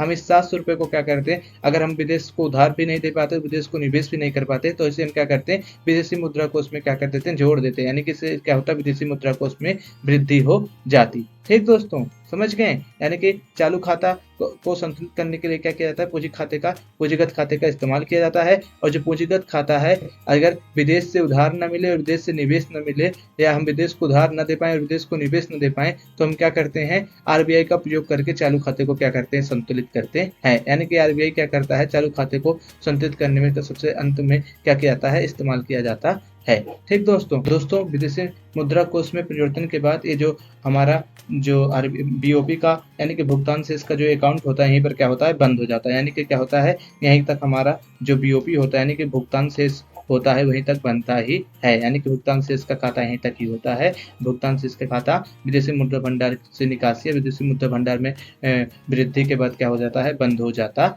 है। ठीक दोस्तों बीओपी अकाउंट क्या है, हमारा सबसे बड़ा अकाउंट है, यानी कि भुगतान शेष, यानी कि जो इतना पूरा ये जो सबसे बड़ा ये अकाउंट है, यहाँ से लेकर यहाँ तक, यानी कि पूरा नीचे तक जो ये अकाउंट है, जो वस्तुओं के आयात और निर्यात से चालू हो रहा है और जो विदेशी मुद्रा भंडार में निकासी तक जा रहा है। अगर आपको मैं रूप से बताना चाहूँ, इतना ये पूरा अकाउंट है, क्या है, ये बीओपी कहलाता है। और बीओपी क्या है, बीओपी सबसे बड़ा अकाउंट है। ठीक दोस्तों, बीओपी को ही हम बोलते हैं भुगतान शेष। ठीक दोस्तों, और दोस्तों बीओपी में एक तो होता है करंट अकाउंट। करंट अकाउंट मतलब चालू खाता। चालू खातों में क्या क्या शामिल होता है, मैं एक बार फिर से बताना चाहता हूँ। पहला होता है, इसमें शामिल होता है दृश्य वस्तुएं, यानी कि वो वस्तुएं जिनका हम क्या कर सकते हैं, देख सकते हैं। ठीक दोस्तों, दृश्य वस्तुओं का आयात निर्यात शामिल किया जाता है। और दूसरा इसमें क्या शामिल होता है, अदृश्य वस्तुओं का आयात निर्यात, यानी कि सेवाओं का आयात निर्यात इसमें शामिल किया जाता है। तीसरा इसमें एक पक्षीय हस्तांतरण शामिल किया जाता है। और जो चौथा है, इसमें छोटी मोटी आय को क्या किया जाता है, शामिल किया जाता है। एक इसमें ये सब मिलकर क्या बनते हैं, ये सब मिलकर चालू खाता बनते हैं। यानी कि बीओपी का एक घटक होता है चालू खाता, और जो दूसरा घटक होता है वो क्या होता है, तो होता है उसका पूंजीगत खाता। पूंजीगत खाता में क्या क्या होता है, आप सब ये जानते हैं ना। पूंजीगत खाता में होता है मतलब विदेश को उधार या विदेश से उधार, दूसरा विदेश से निवेश या विदेश को निवेश, और जो लास्टली आता है वो क्या होता है, जो सबका बाप होता है, उसे हम बोलते हैं विदेशी मुद्रा में वृद्धि या विदेशी मुद्रा भंडार से निकासी, यानी कि विदेशी मुद्रा कोष में परिवर्तन। ये क्या होता है, सबसे लास्ट होता है। ठीक दोस्तों, यानी कि ऊपर वाले में मेनली 3 पार्ट शामिल होते हैं और नीचे वाले में मेनली 3 पार्ट शामिल होते हैं। ठीक दोस्तों, और जो पूंजीगत खाता होता है इसका क्या उद्देश्य होता है? इसका उद्देश्य यह होता है कि जो करंट अकाउंट है उसको क्या करना, उसको बैलेंस करना, यानी कि उसको संतुलित करना। यानी कि अगर उसके पास कम पैसा है तो क्या करे, ये जो पूंजीगत खाता है ये क्या करे, इसको और पैसा दे। और मान लीजिए अगर उसके पास ज़्यादा पैसा है तो क्या करे, उस पैसे को क्या कर ले, अवशोषित कर ले। यानी कि मेनली ये क्या करता है, पूंजीगत खाता जो होता है वो क्या करता है, जो चालू खाते की जो कमी होती है उसको क्या करता है, संतुलित करता है। यानी कि जो चालू खाता होता है अगर उसमें कमी होती है तो पूंजीगत खाता उसे पैसा देता है, अगर उसमें ज़्यादा पैसे होते हैं तो क्या करता है, पूंजीगत खाता अपने अंदर उसे अवशोषित कर लेता है। ठीक दोस्तों। और दोस्तों जब हम सिर्फ करंट अकाउंट में, यानी कि जब हम चालू खाता में सिर्फ वस्तुओं के आयात और निर्यात की बात करते हैं तो उसे हम क्या बोलते हैं, तो उसे हम व्यापार शेष बोलते हैं। यानी कि जो पहला ये घटक है वस्तुओं का आयात और निर्यात, जो इसका अंतर होता है इसको हम क्या बोलते हैं, व्यापार शेष बोलते हैं। यानी कि इसका मतलब यह है कि जो हमने सारे घटक पढ़े इसमें BOT क्या है, सबसे छोटा है। यानी कि BOT क्या है, जितना भी हमने अभी भुगतान शेष में पढ़ा है उसमें क्या है, सबसे ये छोटा है। यानी कि व्यापार शेष या व्यापार संतुलन जिसे हम कहते हैं क्या है, सबसे छोटा है। क्योंकि इसमें क्या होता है, इसमें सिर्फ दृश्य मदे क्या होती है, या दृश्य व्यापार क्या होता है, सिर्फ इसमें समाहित किया जाता है। ठीक दोस्तों। और दोस्तों BOT यानी कि व्यापार शेष या व्यापार संतुलन से बड़ा है चालू खाता, जिसको हम इंग्लिश में बोलते हैं करंट अकाउंट। क्योंकि इसमें BOT यानी कि दृश्य व्यापार भी शामिल होता है और अदृश्य व्यापार शामिल होता है, और एक पक्षीय हस्तांतरण और आय प्राप्ति व जो छोटी मोटी आय की प्राप्तियां व भुगतान रहती हैं वो भी शामिल रहती हैं। ठीक दोस्तों। यानी कि सबसे छोटा है BOT, फिर उसके बाद जो उससे बड़ा है वो है चालू खाता, जिसको अंग्रेजी में हम क्या बोलते हैं, करंट अकाउंट बोलते हैं। और इसके बाद बड़ा है सबसे बड़ा है इसमें वो है BOP यानी कि भुगतान शेष। कुछ बच्चे मानते हैं कि जो पूंजीगत खाता होता है वो करंट अकाउंट के बाद सबसे बड़ा होता है, यानी कि वो BOP से भी बड़ा होता है। नहीं बच्चों, ऐसा नहीं होता है। क्यों? क्योंकि जो BOP होता है यानी कि जो भुगतान शेष होता है, जो पूंजीगत खाता है वो तो इसी का ही पार्ट है, भुगतान शेष का ही तो पार्ट है पूंजीगत खाता। जैसा कि आप देखेंगे तो भुगतान शेष है उसमें दृश्य व्यापार शामिल है, अदृश्य व्यापार शामिल है, एक पक्षीय हस्तांतरण शामिल है, आय प्राप्तियां जो छोटी मोटी होती हैं, जो भुगतान होते हैं वो शामिल है, और इसमें पूंजीगत हस्तांतरण है, पूंजीगत खाता भी क्या है, इसमें शामिल है। यानी कि इसमें सबसे बड़ा BOP होता है जिसे हम बोलते हैं भुगतान शेष, और जो सबसे छोटा होता है वो BOT यानी कि जिसे हम व्यापार शेष से व्यापार संतुलन बोलते हैं, वो सबसे छोटा होता है। दोस्तों बैलेंस ऑफ पेमेंट भी इसी तरह लास्ट में या तो क्या हो जाएगा, जैसे कि BOT संतुलित हो जाता था या असंतुलित रहता था, यानी कि या तो उसमें अतिरेक रहता था या तो संतुलित रहता था, वैसे बैलेंस ऑफ पेमेंट भी क्या होगा, यानी कि भुगतान शेष भी क्या होगा लास्ट में, या तो वो संतुलित हो जाएगा या तो उसमें अतिरेक रहेगा, या क्या रहेगा, बैलेंस ऑफ पेमेंट घाटे में रहेगा। ठीक दोस्तों इसी के साथ क्या होता है, आपका चैप्टर भी क्या होता है, समाप्त हो जाता है, क्योंकि इसमें हमने इन्हीं सब चीज़ों को पढ़ना था और इसको हम बड़े आसानी से पढ़ लिए। जो आप सब भुगतान शेष यानी कि जो भुगतान शेष का आपने मार्केट में इतना वो बना रखा है कि बहुत कठिन चैप्टर है, देखिए आप इतने आसानी से ही इतनी देर में समझ गए। 40 मिनट में मैंने आपको इतने आसानी से पूरे चैप्टर को एकदम समझा दिया। तो दोस्तों अगर आप इस वीडियो के यहाँ तक आए हैं तो वीडियो को जरूर लाइक करिएगा। दोस्तों मैं इतनी मेहनत से इस वीडियो को बनाया हूँ, इतने इसमें घंटे लगे मुझे बनाने में, तो दोस्तों प्लीज़ चैनल को सब्सक्राइब कर दीजिए दोस्त, जिससे जल्द से जल्द मैं आपको वीडियो लेकर आता रहूँ और आपके जितने भी सिलेबस है उसको कवर कराता रहूँ। अब दोस्तों चलते हैं, देखते हैं जो किताबी भाषा में दिए गए हैं ज्ञान वो क्या लिखा गया है, यानी कि अब इसको हम एक डिटेल भी में पढ़ते हैं जो किताबी भाषा में इसे लिखा गया है। ठीक दोस्तों, चलिए पढ़ते हैं। दोस्तों अब जल्दी से पढ़ लेते हैं जो किताब में लिखा है, उसे हम एक बार आपको अच्छे से समझा देते हैं। दोस्तों भुगतान शेष, जैसा कि आप जानते हैं भुगतान संतुलन या इसे भुगतान शेष बोलते हैं, जिसको हम इंग्लिश में क्या बोलते हैं, बैलेंस ऑफ पेमेंट, और उसे शॉर्ट फॉर्म को हम BOP बोल देते हैं। तो भुगतान संतुलन क्या होता है, या एक लेखांकन विवरण है जिसमें किसी देश के निवासी और शेष विश्व के बीच एक निश्चित समय अवधि के दौरान किए गए सभी आर्थिक लेन देन को प्रस्तुत किया जाता है। यानी कि यह एक ऐसा अकाउंटिंग स्टेटमेंट है जिसमें क्या होता है, जिसमें देश के निवासी और शेष विश्व के बीच में जो एक समय के दौरान क्या होता है, लेन देन होता है आर्थिक, उसी को क्या किया जाता है, शामिल किया जाता है और उसी को प्रस्तुत किया जाता है। अब निवासियों का क्या मतलब है, यानी कि जो हमने यहाँ कहा ना, निवासियों और शेष विश्व के बीच में जो व्यापार होता है, तो निवासी का मतलब क्या होता है, यानी कि निवासी में किसको शामिल किया जाता है, देश के निवासियों की श्रेणी में व्यक्ति, फर्म या तथा सरकारी एजेंसियां आती हैं। यानी कि निवासी की श्रेणी में कौन कौन आते हैं, जो देश के कुछ व्यक्ति होते हैं और जो फर्में होती हैं, सरकारी जो एजेंसियां होती है, वो सब क्या होती हैं, देश के निवासी में आती हैं, निवासी की श्रेणी में आती हैं। लेकिन जो निवासी की परिभाषा में दूतावास के कर्मचारी, विदेशी सैनिक, यौन कर्मचारी, पर्यटक, प्रवासी श्रमिक तथा विदेशी कंपनियों की शाखाएं शामिल नहीं होती हैं, भले ही वे देश की भौगोलिक सीमा के भीतर कार्य या संचालन कर रहे हैं। लेकिन जो विदेशी निवासी है उसमें जो विदेशी दूतावास में काम कर रहे वाले कर्मचारी हैं या जो विदेशी सैनिक हैं या जो विदेशी पर्यटक हैं या जो प्रवासी श्रमिक हैं जो दूसरे देश से काम करने आए हैं, वो सब क्या होते हैं, वो सब निवासी में नहीं शामिल किए जाते हैं। यानी कि देश के निवासियों में जो विदेशी लोग आकर हमारे देश में काम कर रहे हैं उनको शामिल नहीं किया जाता है। ठीक दोस्तों, और आर्थिक सौदा यानी कि जो लेन देन होता है जिसे हम आर्थिक लेन देन या आर्थिक सौदा बोलते हैं, जिसे इंग्लिश में इकोनॉमिक ट्रांजेक्शन कहते हैं, तो उसका मतलब होता है कि आर्थिक सौदे से तात्पर्य उन लेन देन से होता है जो वस्तुओं, सेवाओं, मुद्रा और परिसंपत्तियों के नाम या स्वामित्व के हस्तांतरण से संबंधित होती हैं। आर्थिक सौदे का मतलब यह होता है जिसमें क्या हो, वस्तु सेवा या क्या हो, जो मुद्रा हो और जो परिसंपत्ति हो उसका क्या हो, स्वामित्व यानी कि जो मालिकाना हक हो उसका क्या हो, हस्तांतरण हो यानी कि परिवर्तन हो। यानी कि लेन देन के मतलब यह है कि वस्तुओं और सेवाओं और जो मुद्रा है उसकी परिसंपत्ति के नाम या स्वामित्व में क्या हो रहा है, हस्तांतरण हो रहा है। इसी को बोलते हैं आर्थिक लेन देन, यानी कि कुछ खरीदना बेचना, इसी को बोलते हैं आर्थिक लेन देन। जो आर्थिक सौदे होते हैं जिसे हम इंग्लिश में इकोनॉमिक ट्रांजैक्शन कहते हैं, उसको हम 4 पार्टों में बांटते हैं, जिसको आप सभी जानते हैं। तो उसे एक बार हम बता देते हैं, मैंने आपको पढ़ा चुका है लेकिन उसे आप एक किताबी भाषा में देख लीजिए। जैसे इसमें पहला होता है आर्थिक सौदे में दृश्य मध्य। दृश्य मध्य मतलब विजुअल आइटम, यह सभी प्रकार की भौतिक वस्तुएं जो आयात निर्यात की जाती हैं को शामिल करता है। यानी कि दृश्य मध्य में क्या होता है, विजुअल आइटम में क्या होता है, जो सभी वस्तुएं होती हैं, भौतिक वस्तुएं जो क्या की जाती हैं, जो आयात निर्यात की जाती हैं, उसको ये शामिल करता है दृश्य मध्य। और यह दृश्य मध्य इसलिए कहलाती है क्योंकि यह किसी पदार्थ या वस्तु की बनी होती है और उन्हें देखा, छुआ या मापा जा सकता है। और इसे दृश्य मध्य इसलिए कहते हैं क्योंकि ये क्या होती हैं, इन्हें हम देख सकते हैं, छू सकते हैं। क्यों? क्योंकि ये किसी पदार्थ से बनी होती हैं। ठीक दोस्तों, और ऐसे मदों का ऐसे मदों का आना जाना खुला होता है और इसे कस्टम अधिकारियों से प्रमाणित किया जाता है। यानी कि जब ये बाउंड्री पार करती हैं, एक देश से दूसरे देश में जाती हैं, तो क्या करते हैं, इन्हें कस्टम अधिकारी क्या करते हैं, प्रमाणित करते हैं। और ये क्या होते हैं, इनको हम अपनी आंखों से क्या कर सकते हैं, देख सकते हैं। और अदृश्य मदें होती हैं, यानी कि इनविजिबल आइटम होते हैं। व्यापार की अदृश्य मदों से अभिप्राय उन सभी सेवाओं जैसे जहाजरानी, बैंकिंग, बीमा इत्यादि से है जो दी और प्राप्त की जाती हैं। यानी कि व्यापार की अदृश्य मदों से मतलब उन सेवाओं से हैं, जैसे कि बैंकिंग सेवा हो गई या बीमा सेवा हो गई या जहाजरानी सेवा हो गई, यानी कि शिपिंग हो गई। ये सब क्या है, ऐसी सेवाएं हैं जो अदृश्य मदे में क्या होती हैं, शामिल की जाती हैं। या अदृश्य मदे कहलाती हैं क्योंकि इनको देखा या मापा नहीं जा सकता है। यानी कि अदृश्य मदे इसलिए कहलाती हैं क्योंकि इनको देखा या मापा नहीं जा सकता है, यहाँ पर हुआ नहीं रहेगा। ठीक दोस्तों, देखिए दोस्तों, जो तीसरा आता है आर्थिक सौदों में, उसको हम बोलते हैं एक पक्षीय हस्तांतरण या यूनिलैटरल ट्रांसफर। एक पक्षीय हस्तांतरण में उपहार, व्यक्तिगत प्रेषणाएं और एक तरफे सौदे शामिल होते हैं। यानी कि जो हमें उपहार मिलते हैं दूसरे देशों से, या जो हमें क्या होते हैं, व्यक्तिगत प्रेषणाएं मिलते हैं और एक तरफे जो सौदे होते हैं वो सब क्या होते हैं, इसमें शामिल किए जाते हैं। इसमें एक पक्षीय हस्तांतरण में, जिसको हम इंग्लिश में यूनिलैटरल ट्रेड या ट्रांसफर्स बोलते हैं। ठीक दोस्तों, चूंकि इनमें पुनर्भुगतान का कोई दायित्व नहीं होता, इन्हें अनिर्दिष्ट हस्तांतरण कहा जाता है। यानी कि जो इसमें होता है, इसमें कोई पुनर्भुगतान का दायित्व नहीं होता। मान लीजिए अगर आपको किसी ने गिफ्ट दिया तो आपको ये दायित्व थोड़ी ना बनता है कि आप भी उसे गिफ्ट दीजिए।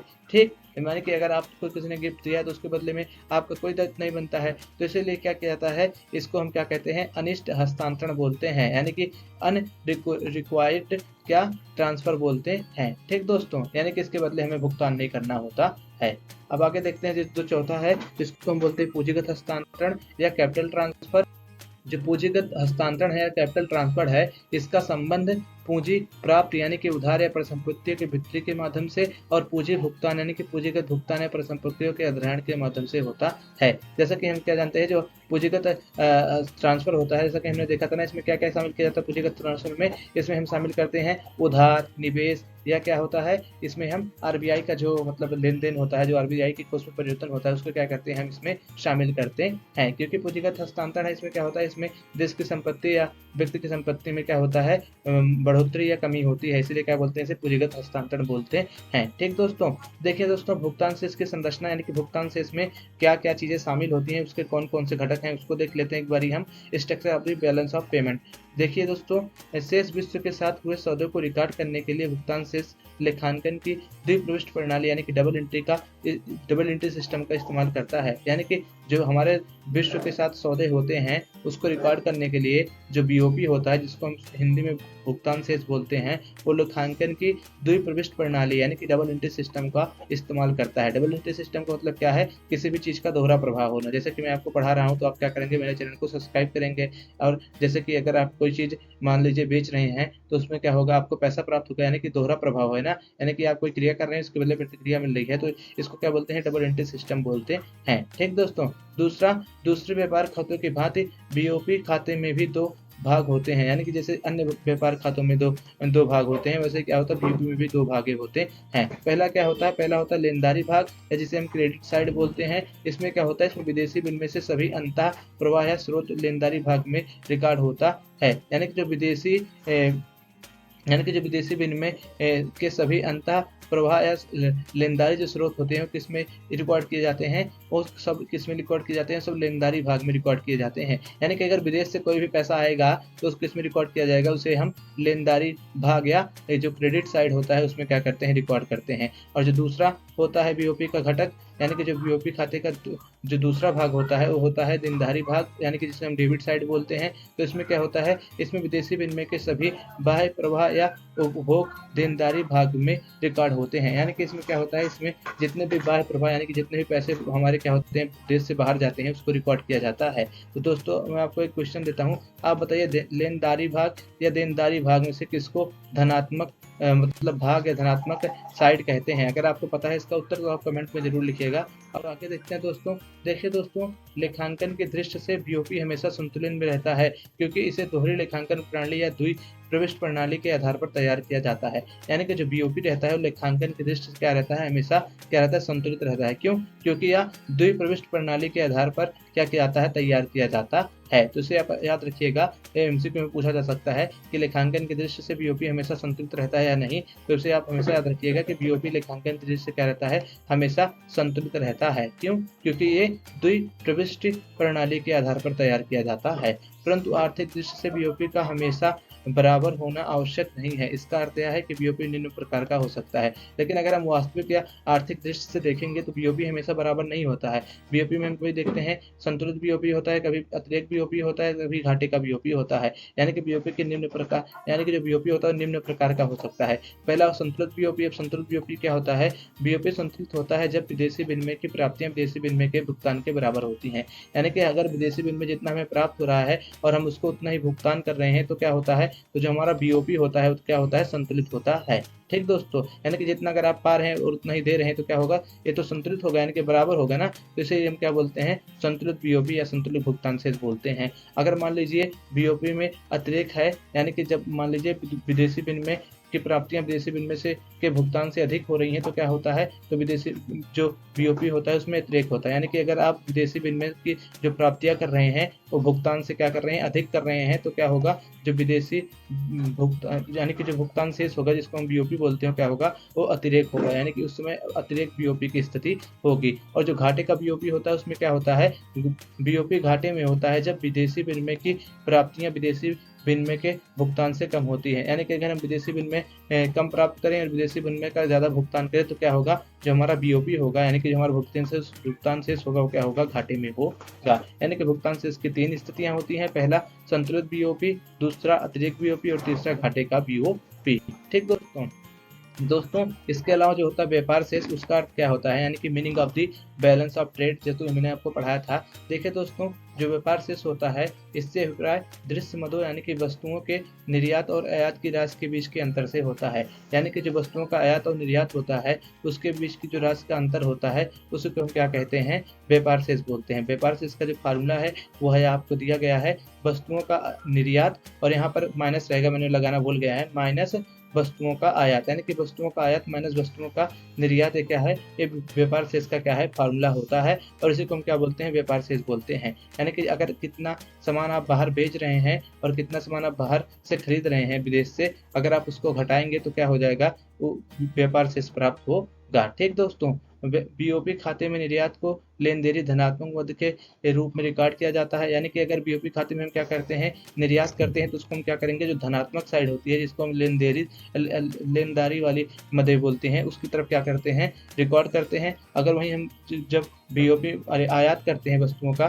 तो क्या करते हैं, हम देनदारी यानी कि ऋणात्मक मदों के रूप में क्या करते हैं, जो हमारा मतलब आयात होता है उसको क्या करते हैं, ऋणात्मक साइड में क्या करते हैं, लिखते हैं। बीएफओ को दृश्य व्यापार शेष या व्यापार संतुलन भी कहा जाता है। यानी कि जो बीओटी है जिसे हम बोलते हैं व्यापार शेष, उसे क्या कहा जाता है, उसे अन्य दो नामों से जाना जाता है। इसको दृश्य व्यापार शेष या व्यापार संतुलन के नाम से भी जाना जाता है। ठीक दोस्तों, हम जान लेते हैं कि व्यापार शेष यानी कि जो बैलेंस ऑफ ट्रेड होता है वो कितने प्रकार का होता है।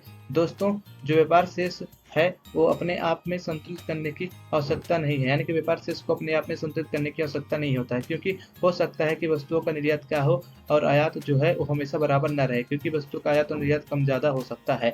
और बीओटी जो होता है 3 प्रकार का होता है, जैसा कि मैंने आपको बताया था। पहला होता है अतिरेक बीओटी। अतिरेक बीओटी में क्या होता है, जब देश क्या करता है, आयात से अधिक क्या करता है, वस्तुओं का निर्यात करता है, तो क्या होता है, अतिरेक बीओटी होता है और देश के व्यापार के लिए क्या होता है, अनुकूल होता है। और दूसरा होता है घाटे का बीओटी। इसमें क्या होता है, हम आयात ज़्यादा करते हैं और निर्यात कम करते हैं, और ये क्या होता है, देश के लिए व्यापार जो व्यापार शेष होता है वो क्या होता है, प्रतिकूल होता है। और वहीं पर एक होता है संतुलित बीओटी। संतुलित बीओटी में मतलब यह होता है, जब हम जितना आयात करते हैं विदेश से, उतना ही विदेश को हम निर्यात करते हैं, तो उसे हम बोलते हैं संतुलित बीओटी, यानी कि संतुलित व्यापार संतुलन, यानी कि संतुलित व्यापार शेष। ठीक दोस्तों, एक बारी हम देख लेते हैं व्यापार शेष और भुगतान शेष में अंतर क्या होता है, क्योंकि कई बार परीक्षाओं में पूछा जाता है कि differentiate between the balance of trade and balance of payment. ठीक दोस्तों, अब दोस्तों इसको बारी हम सिर्फ ऐसे ही ऊपर से देख लेते हैं। देखिए, इस तरफ हमने लिया है व्यापार शेष और इस तरफ हमने लिया है भुगतान शेष।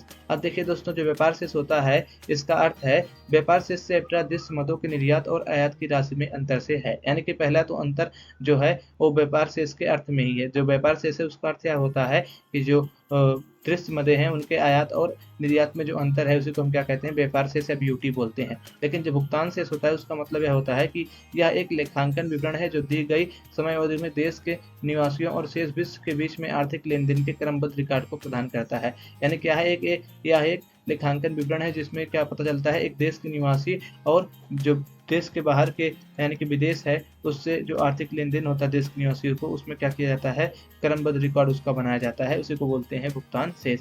और देखिए, जो बीओपी का घटक है उसमें अगर हम देखेंगे तो बीओटी में केवल दृश्य मदों को शामिल किया जाता है। वहीं अगर हम देखें भुगतान शेष में, तो इसमें दृश्य, अदृश्य और एक पक्षीय हस्तांतरण, पूंजीगत हस्तांतरण, इन सभी को क्या किया जाता है, शामिल किया जाता है। यानी कि जो बीओटी है वो क्या है, छोटा है और बीओपी क्या है, बड़ा है।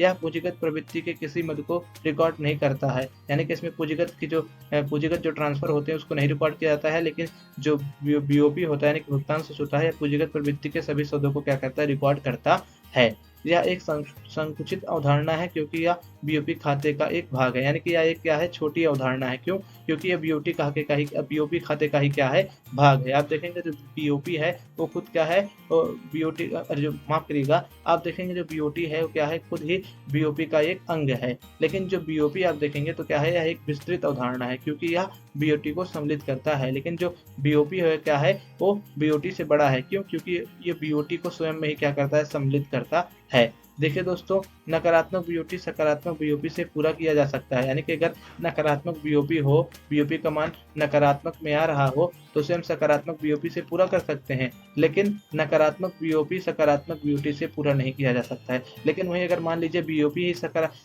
नकारात्मक हो, तो उसे हम सकारात्मक बीओटी से नहीं पूरा कर सकते हैं। क्यों? क्योंकि बीओटी तो खुद ही बीओपी का भाग होता है। क्यों? क्योंकि बीओटी क्या होता है, बीओपी से बहुत ही छोटा होता है। ठीक दोस्तों, हम देख लेते हैं बीओपी में क्या क्या शामिल रहता है। यानी कि जो भुगतान शेष के जो घटक हैं, यानी कि components of the balance of payment, उसको हम एक बार क्या करते हैं, देख लेते हैं। इसमें हम मेनली वही देखेंगे, चालू खाता और पूंजीगत खाता। चालू खाता और पूंजीगत खाता आपको पता ही होगा ना, बस अब उसी को हम क्या करेंगे किताबी भाषा के रूप में पढ़ेंगे। ठीक दोस्तों, अगर आप वीडियो के इस पार्ट में यहाँ तक आए हैं तो दोस्तों प्लीज़ हमारे चैनल को सब्सक्राइब करिए। दोस्तों अब हम जानते हैं जो भुगतान शेष है उसमें जो सभी सौदे को दो बड़े वर्गों के अंतर्गत विभाजित किया जा सकता है। यानी कि जो भुगतान शेष है उसमें जितने भी सौदे होते हैं उनको हम दो पार्टों में बांट सकते हैं। पहला किस में बांट सकते हैं, पहला हम चालू खाता में बांट सकते हैं, दूसरा पूंजीगत खाता में बांट सकते हैं। आइए हम पहले नंबर को पढ़ते हैं, यानी कि हम चालू खाता के बारे में पढ़ते हैं, जिसको हम इंग्लिश में बोलते हैं करंट अकाउंट। दोस्तों चालू खाता से अभिप्राय उन खाते से है जो किसी निश्चित अवधि के दौरान वस्तुओं सेवाओं के आयात निर्यात तथा एक पक्षीय हस्तांतरण से संबंधित सभी सौदों को रिकॉर्ड करता है। यानी चालू खाते का मतलब यह है जिसमें क्या किया जाए, वस्तुओं और सेवाओं और एक पक्षीय हस्तांतरण से संबंधित सभी सौदों को क्या किया जाए, रिकॉर्ड किया जाए, वही चालू खाता कहलाता है। चालू खाता दृश्य मदों अदृश्य मदों और एक पक्षीय हस्तांतरण से संबंधित प्राप्तियों में भुगतान का समावेश करता है। ठीक दोस्तों हम देख लेते हैं कि चालू खाता के घटक क्या है, यानी कि चालू खाता में क्या क्या शामिल है। घटक मतलब होता है दोस्तों कंपोनेंट, इंग्लिश में कंपोनेंट मतलब यानी कि क्या क्या चीजें उसके अंदर शामिल है, उसी को हम बोलते हैं कंपोनेंट। ठीक दोस्तों, अब देख लेते हैं चालू खाता के अंदर क्या क्या शामिल है। दोस्तों आप सभी से पढ़ चुके हैं, बस इसे आप किताबी भाषा के रूप में एक बार ऊपर से देख लीजिए क्या है। देखिए पहला इसमें शामिल होता है वस्तुओं का आयात और निर्यात, जिसे हम बोलते हैं दृश्य व्यापार या विजिबल ट्रेड या विजिबल आइटम। ठीक दोस्तों, अब इसमें क्या होता है, इसमें हम सभी जानते हैं ना, जो वस्तुओं का हम आयात निर्यात करते हैं दूसरे देशों को, उसको क्या किया जाता है, शामिल किया जाता है। और जो दृश्य व्यापार का जो इन दृश्य निर्यात और आयात का जो शेष होता है उसे क्या बोलते हैं, व्यापार संतुलन या ट्रेड बैलेंस ऑफ ट्रेड कहते हैं। यानी कि जो व्यापार शेष होता है उसे हम इंग्लिश में बैलेंस ऑफ ट्रेड कहते हैं, जो क्या करता है, जो वस्तुओं के आयात और निर्यात के शेष को क्या करता है, दर्शाता है। दूसरा होता है जो चालू खाते का घटक, उसे हम बोलते हैं सेवाओं का आयात या निर्यात, यानी कि अदृश्य व्यापार। इसमें क्या होता है, इसमें देश के निवासियों द्वारा अन्य देशों को दी गई सेवाएं और उनसे प्राप्त सेवाएं शामिल होती हैं। इसमें जो हमारे देश के निवासी अन्य देशों को सेवाएं देते हैं और जो अन्य देश के निवासी हमारे देश से सेवाएं प्राप्त करते हैं उसको क्या किया जाता है, उसको शामिल किया जाता है। इन सेवाओं के लिए अन्य देश से भुगतान प्राप्त होता है या भुगतान किया जाता है। और जब हम सेवाएं लेते हैं तो क्या करते हैं, तो अन्य देश से अगर सेवाएं ले रहे हैं तो हमको क्या करेंगे, उन सेवाओं के बदले में भुगतान देंगे, या अगर हम उनको सेवाएं दे रहे हैं तो क्या करेंगे, हम भुगतान प्राप्त करेंगे। ठीक दोस्तों, जो सेवाएं होती हैं मुख्यतः 3 प्रकार की होती हैं, जो मेन सेवाएं होती हैं। पहला है जहाज रानी यानी कि शिपिंग, जिसको इंग्लिश में बोलते हैं बैंकिंग और बीमा। ये सब क्या है, ये जो मुख्य 3 सेवाएं हैं जो क्या की जाती हैं, जो विदेश को प्रदान की जाती हैं, विदेश से ली जाती हैं। इन सेवाओं के भुगतान को ऋणात्मक भाग पर और प्राप्तियों को धनात्मक भाग पर रिकॉर्ड किया जाता है। यानी कि अगर हम सेवाओं के लिए भुगतान कर रहे हैं तो क्या करेंगे, हम इन्हें ऋणात्मक भाग पर रिकॉर्ड करेंगे, और अगर हम इन सेवाओं से प्राप्तियां प्राप्त कर रहे हैं तो क्या करेंगे, हम इसे धनात्मक भाग की तरफ लिखेंगे। ठीक दोस्तों, जो चालू खाते का तीसरा घटक होता है, यानी कि जिसे हम विदेश को और विदेश से एक पक्षीय हस्तांतरण या एक तरह के सौदे के रूप में जानते हैं, अब उसके बारे में हम जान लेते हैं। दोस्तों इसको हम इंग्लिश में क्या बोलते हैं, आप सभी जानते होंगे ना, इसको हम बोलते हैं यूनिलैटरल ट्रांसफर, यानी कि unilateral transfer to abroad and unilateral transfer from abroad. एक पक्षीय हस्तांतरण में उपहार दान, व्यक्तिगत प्रेषणाएं और अन्य एक तरफे सौदे शामिल होते हैं। यानी कि इसमें क्या होता है, इसमें वह सब वस्तुएं शामिल होती हैं, जैसे कि उपहार जो हमें क्या होता है बाहर से एक पक्ष के रूप में मिलता है, यानी कि जैसे कि हमें कोई अगर बाहरी लोग हैं जो हमारे बाहर मतलब हमारे संबंधी या कोई है जो हमें बाहर से क्या करते हैं, उपहार देते हैं, उसमें क्या किया जाता है, इन सभी चीज़ों को शामिल किया जाता है। किसको उपहार, दान मतलब जो ग्रांट मिलता है ना, अगर हमारे यहाँ कोई आपदा आ जाती है तो हमें WHO या अन्य संस्थाओं से क्या होता है, कुछ ग्रांट या अनुदान या इस रूप में कुछ धन प्राप्त होता है, तो इसे हम क्या कहते हैं, इसे एक पक्षीय हस्तांतरण कहते हैं, या इसे इंग्लिश में यूनिलैटरल ट्रेड बोलते हैं। ठीक दोस्तों, और जो शेष वित्त से प्राप्तियां होती है उसे लेनदारी भाग में, और शेष वित्त को जो हमारा भुगतान किया जाता है एक तरफा, उसे हम उसको हम देनदारी भाग में रिकॉर्ड करते हैं। विदेश से प्राप्तियां और विदेश को भुगतान क्या होता है, जो चालू खाता है उसका है, इसका चौथा ये अंग होता है। अब इसमें क्या शामिल किया जाता है दोस्तों, इसमें जो छोटे मोटे जो ब्याज किराए के रूप में हमें जो लाभ मिलते हैं उन्हें हम क्या करते हैं, इसमें शामिल करते हैं। यानी कि इसमें ब्याज, किराया और लाभ के रूप में होने वाली निवेश आय को शामिल किया जाता है। ठीक दोस्तों, अब एक बार दोस्तों हम व्यापार शेष और चालू खाता में अंतर देख लेते हैं, यानी कि BOT और करंट अकाउंट में एक बारी हम डिफरेंस यानी कि अंतर देख लेते हैं। केवल दृश्य मदों को सम्मिलित करता है, यानी कि जो BOT है वो क्या करता है, व्यापार शेष केवल दृश्य मदों को अपने अंदर समाहित करता है, लेकिन जो चालू खाता होता है वो दोनों दृश्य और अदृश्य मदों को क्या करता है, शामिल करता है। ठीक दोस्तों, यानी कि आप देखेंगे तो व्यापार शेष से चालू खाता क्या है, बड़ा है। यह संकुचित अवधारणा है क्योंकि यह केवल चालू खाते का एक भाग है, क्योंकि यह क्या है, चालू खाते का एक भाग है, इसलिए क्या है, संकुचित यानी कि छोटी अवधारणा है। यह एक विस्तृत अवधारणा है और इसमें बीओटी को सम्मिलित किया जाता है। यह एक बड़ी अवधारणा है क्योंकि इसमें क्या किया जाता है, इसमें जो बीओटी होता है उसको भी क्या किया जाता है, शामिल किया जाता है। ठीक दोस्तों, तो देख लेते हैं जिसका चालू खाते का शेष होता है उसका अर्थ क्या है और कितने प्रकार का होता है। दोस्तों, जो चालू खाता में वस्तुओं और सेवाओं के निर्यात या एक पक्षीय हस्तांतरण से जो हमें प्राप्तियां होती हैं उसे हम लेनदारी यानी कि धनात्मक भाग की तरफ क्या करते हैं, रिकॉर्ड करते हैं। और जब हम वस्तुओं सेवाओं या एक पक्षीय हस्तांतरण देते हैं, यानी कि जब इनका हम भुगतान करते हैं वस्तुओं सेवाओं और एक पक्षीय हस्तांतरण के लिए, तो इसे हम क्या करते हैं, ऋणात्मक भाग में दर्ज करते हैं। और लेनदारी और देनदारी शेष का जो शुद्ध मूल्य है उसी को हम क्या कहते हैं, चालू खाता का शेष कहलाता है। यानी कि लेनदारी और देनदारी शेष का शुद्ध मूल्य चालू खाते का शेष कहलाता है। अब जो चालू खाता है वो अतिरेक हो सकता है, यानी कि अतिरेक का मतलब करंट अकाउंट क्या हो सकता है, सरप्लस हो सकता है, जिसे हम CAS बोलते हैं, यानी कि करंट अकाउंट सरप्लस। CAS यानी कि करंट अकाउंट सरप्लस तब उत्पन्न होता है जब क्रेडिट यानी कि लेनदारी मदे डेबिट यानी कि देय मदों से अधिक होती हैं। यानी कि जब क्या होता है, लेनदारी मदे क्या होती है हमारी, जो हम पैसा देते हैं यानी कि जो डेबिट मदे होती हैं उससे ज़्यादा होती हैं, तो क्या होता है, चालू खाता में क्या होता है, अतिरेक उत्पन्न होता है। या विदेशी मुद्रा के शुद्ध अंतः प्रवाह को दर्शाता है। CSA तब बनता है जब वस्तुओं और सेवाओं का निर्यात उनके आयात के मूल्य से अधिक होता है। CSA दर्शाता है कि राष्ट्र शेष विश्व का उधारदाता है। यानी कि जो CSA होता है उससे यह पता चलता है कि जो हमारा जो राष्ट्र है उस शेष विश्व का क्या है, उधारदाता है। ठीक दोस्तों, चालू खाता का घाटा जो है यानी कि जो करंट अकाउंट का डिफिसिट है उसे हम शॉर्ट फॉर्म में CAD बोलते हैं। ठीक दोस्तों, और ये तब उत्पन्न होता है जब क्या होता है, जब क्रेडिट मदे यानी कि जो क्रेडिट मदे होती हैं वो क्या होती हैं, जब डेबिट मदे से क्या होती हैं, अधिक होती हैं, तब क्या होता है, चालू खाते का घाटा होता है। अर्थात चालू खाते में विदेशी मुद्रा की प्राप्तियां भुगतान से कम होती हैं। यानी कि चालू खाते में ऐसी स्थिति रहती है कि उस समय हम क्या करते हैं, जो विदेशी मुद्रा की प्राप्तियां है उसे हम भुगतान की अपेक्षा क्या करते हैं, कम प्राप्त करते हैं। इसका मतलब यह है कि हम क्या है, घाटे में हैं। इसमें चालू खाता में क्या है, घाटे में है। CAD यह बताता है कि राष्ट्र शेष विश्व के उधार लेने वाला है, यानी कि ऋणी है। यानी कि CAD का मतलब यह है कि अब हमारा देश क्या करेगा, शेष विश्व से उधार लेगा या शेष विश्व का हमारा देश क्या है, ऋणी है। और जब हमारे पास CAD रहता है, अरे CAS रहता है, यानी कि चालू खाता अतिरेक रहता है, तो हमारा क्या रहता है, जो राष्ट्र रहता है वो शेष विश्व को उधार देता है। और जब हमारे पास खुद पैसा नहीं है, हम खुद घाटे में चल रहे हैं, तो हम क्या करते हैं, दूसरे देशों से क्या करते हैं, ऋण लेते हैं, यानी कि शेष विश्व क्या करते हैं, उधार लेते हैं। ठीक दोस्तों, अब दोस्तों ऊपर से ही देख लेते हैं कि कैपिटल अकाउंट यानी कि पूंजीगत खाता क्या होता है। दोस्तों, इसका पूंजीगत खाता देश के निवासियों और शेष विश्व के बीच हुए सभी लेन देन को रिकॉर्ड करता है जो देश के निवासियों और उनकी सरकार की संपत्तियां या देयता में परिवर्तन लाते हैं। यानी कि जो सरकार या देश के निवासियों की देयता में परिवर्तन लाते हैं, उन्हें लेन देन को क्या करता है, उन्हें लेन देन को पूंजीगत खाता रिकॉर्ड करता है। ये वित्तीय प्रकृति के लेन देन होते हैं और देश की संपत्ति और देनदारी से जुड़े होते हैं। यानी कि इनकी जो प्रकृति होती है क्या होते हैं, ये वित्तीय प्रकृति के होते हैं और ये क्या होते हैं, देश की संपत्ति और देनदारी से जुड़े होते हैं। ठीक दोस्तों, पूंजीगत खाते का उपयोग किस लिए किया जाता है, चालू खाते में घाटे को वित्त पोषण करने के लिए। यानी कि जब देश के आयात निर्यात में घाटा हो जाता है तो क्या किया जाता है, चालू खाते का क्या किया जाता है, उपयोग करके जो घाटा होता है उसको क्या किया जाता है, उसको हम कम करने या संतुलित करने का प्रयास करते हैं। किसके माध्यम से, पूंजीगत खाते के माध्यम से। पहला पूंजीगत खाते का उपयोग हमने पढ़ लिया। और जो दूसरा उपयोग है यह है कि चालू खाते के अतिरेक का लाभ उठाने के लिए। यानी कि जो चालू खाते का अतिरेक होता है, यानी कि जब चालू खाते में लाभ होता है तो उसके लाभ उठाने के लिए हम क्या करते हैं, पूंजीगत खाते का इस्तेमाल करते हैं। इसमें हम क्या करते हैं, जब निर्यात अधिक हो जाता है तो देश के पास क्या होता है, अतिरिक्त विदेशी मुद्रा हो जाती है, उसे हम किसमें ट्रांसफर कर देते हैं, उसे हम विदेशी मुद्रा को उसमें क्या कर देते हैं, जोड़ देते हैं। ठीक दोस्तों, अब दोस्तों आगे देखते हैं कि पूंजीगत खाता के घटक क्या क्या हैं।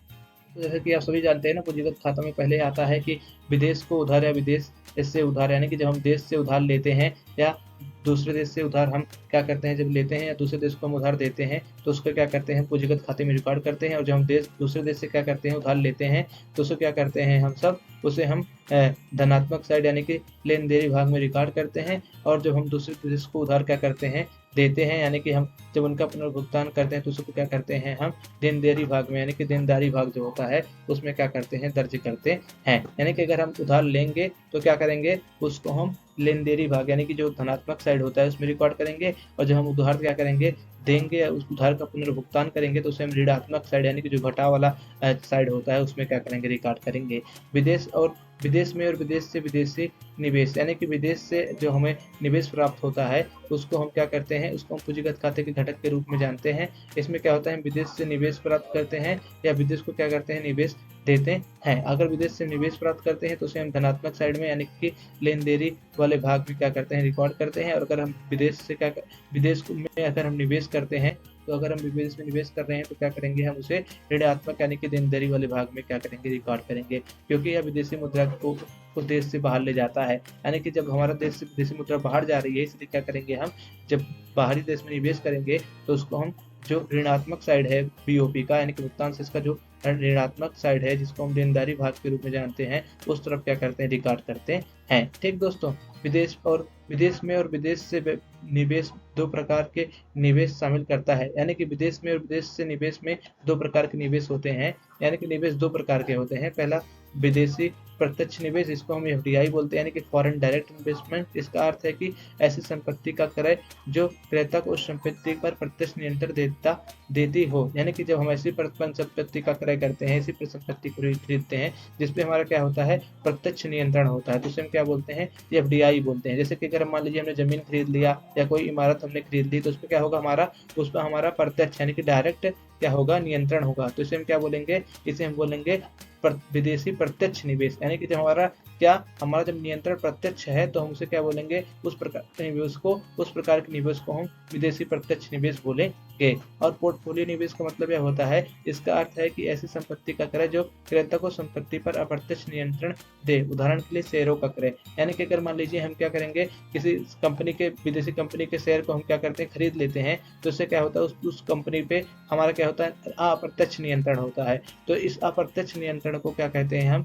अगर जब इस अप्रत्यक्ष नियंत्रण को करने वाला क्या करते हैं, निवेश करते हैं, तो इसको हम पोर्टफोलियो निवेश कहते हैं। और इसमें विदेशी संस्थागत निवेश यानी कि एफआईआई भी शामिल किया जाता है। ठीक दोस्तों, विदेशी विनिमय कोष में परिवर्तन यानी कि change in foreign exchange reserve, ये जो पूंजीगत खाता है उसका ये तीसरा अंग है। यानी कि जो पूंजीगत खाता का लास्ट वाला जो मतलब अंग है या घटक है उसे हम क्या बोलते हैं, विदेशी विनिमय कोष में परिवर्तन। विदेशी विनिमय कोष सरकार की केंद्रीय बैंक में रखी गई वित्तीय संपत्ति है। यानी कि विदेशी विनिमय कोष का आशय है जो आरबीआई के पास क्या किया गया है, हमारा जो वित्तीय संपत्ति रखी गई है, ठीक, उसे तुम क्या कहते हैं, विदेशी विनिमय कोष कहते हैं। ठीक दोस्तों, कोष में परिवर्तन भारत के बीओपी में वित्तीय मद के रूप में कार्य करता है। यानी कि जो कोष में परिवर्तन होता है वो भारत के बीओपी में वित्तीय मद के रूप में क्या करता है, कार्य करता है। इसीलिए कोष से कोई भी आहरण धनात्मक यानी कि लेनदारी भाग में और कोई भी वृद्धि यानी कि ऋणात्मक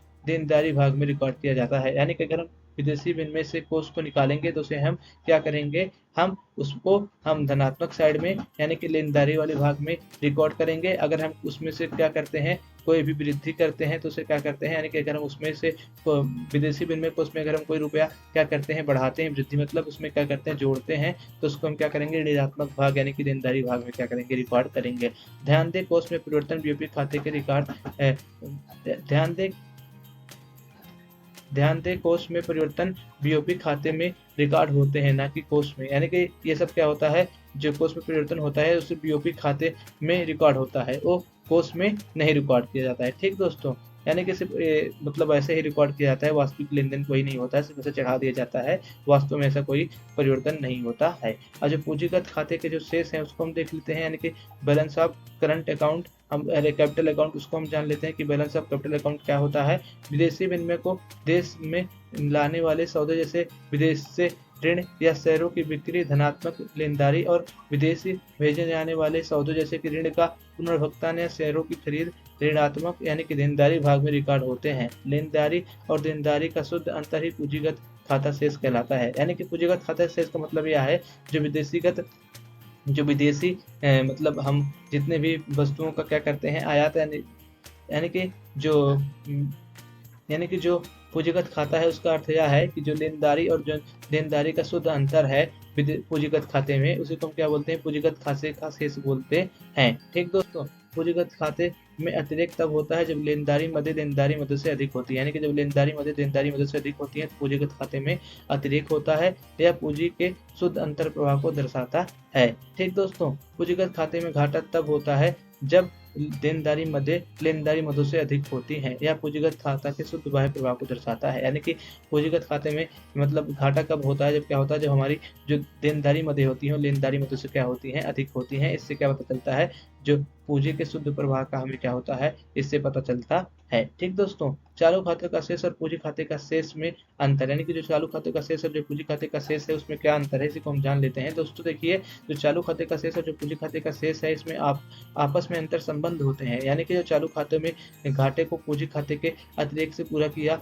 जाना चाहिए, यानी कि जो चालू खाते का घाटा होता है वो क्या होता है, पूंजी खाते के से क्या होता है, पूरा किया जाता है। अगर चालू खाते में घाटा है तो पूंजीगत खाते के अतिरिक्त से क्या किया जाएगा, पूरा किया जाएगा। इससे क्या पता चलता है, जो चालू खाता होता है और जो पूंजी खाता होता है, इसमें क्या होता है, इसमें अंतर संबंध होता है। ठीक दोस्तों, अगर हम मान लीजिए चालू खाते में कोई अतिरिक्त पूंजी है तो क्या होगा, पूंजी खाते के घाटे से संतुलित होनी चाहिए, यानी कि चालू खाते का अतिरिक्त पूंजी खाते के घाटे से संतुलित होना चाहिए, यानी कि ये दोनों क्या है, आपस में अंतर संबंधित हैं। ठीक दोस्तों, एक दूसरों को बैलेंस करने के लिए इन दोनों का प्रयोग किया जाता है, यानी कि अगर चालू खाता घाटे में रहेगा तभी हम क्या करते हैं, पूंजी खाते का इस्तेमाल करते हैं। इससे यह पता चलता है जो चालू खाता है और जो हमारा पूंजीगत खाता है वो दोनों क्या है, आपस में अंतर संबंधित हैं। ठीक दोस्तों कई बार पूछ लेता है कि चालू खाते और पूंजीगत खाते में अंतर क्या है, तो इसे भी आप जरूर पढ़ लीजिएगा। तो दोस्तों एक बार देख लेते हैं चालू खाता और पूंजीगत खाते में अंतर क्या है।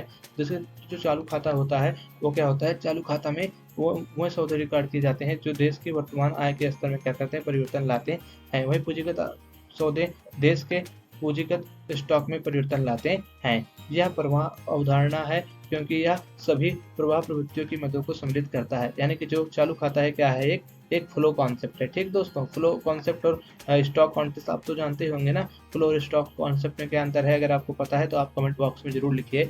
यह स्टॉक अवधारणा है क्योंकि यह स्टॉक में परिवर्तन लाने वाली सभी मदों को सम्मिलित करता है, यानी कि जो चालू खाता है वो क्या है, वो एक फ्लो कॉन्सेप्ट है, और जो पूंजीगत खाता है वो क्या है, एक स्टॉक अवधारणा है। क्यों? क्योंकि यह स्टॉक में परिवर्तन लाने वाली सभी मदों को सम्मिलित करता है। चालू खाता, दृश्य व्यापार, अदृश्य व्यापार, एक पक्षीय हस्तांतरण, आय प्राप्तियां और भुगतान, ये सब क्या है, ये सब चालू खाता के क्या है, घटक हैं, यानी कि इसमें चालू खाता शामिल होता है। चालू खाता में क्या क्या शामिल होता है, इसमें दृश्य व्यापार, अदृश्य व्यापार, एक पक्षीय हस्तांतरण और जो छोटी मोटी आय होती है और जो छोटे मोटे भुगतान होते हैं उसको क्या किया जाता है, चालू खाते में शामिल किया जाता है। और जो पूंजीगत खाता है उसमें क्या शामिल किया जाता है, उसमें पूंजी खाता में विदेशों को और विदेश से उधार और ऋण और विदेश को और विदेश से निवेश और विदेशी विनिमय कोष में परिवर्तन को शामिल किया जाता है, यानी कि जो विदेश को ऋण देते हैं, विदेश से हम ऋण प्राप्त करते हैं उसको, और जो विदेश से उधार लेते हैं, विदेश को जो हम उधार देते हैं उसको, तथा जो विदेशी विनिमय कोष में परिवर्तन होता है उन सभी को हम पूंजीगत खाते में क्या करते हैं, रिकॉर्ड करते हैं, यानी कि ये सब क्या है, पूंजीगत खाता के घटक हैं। घटक मतलब कंपोनेंट। ठीक दोस्तों, अब दोस्तों इसके अलावा एक टॉपिक है जिसको हम बोलते हैं स्वायत्त या समायोजक मदे। ये ज़्यादा इंपॉर्टेंट नहीं है लेकिन तब भी मैं आपको इसे समझा दे रहा हूँ।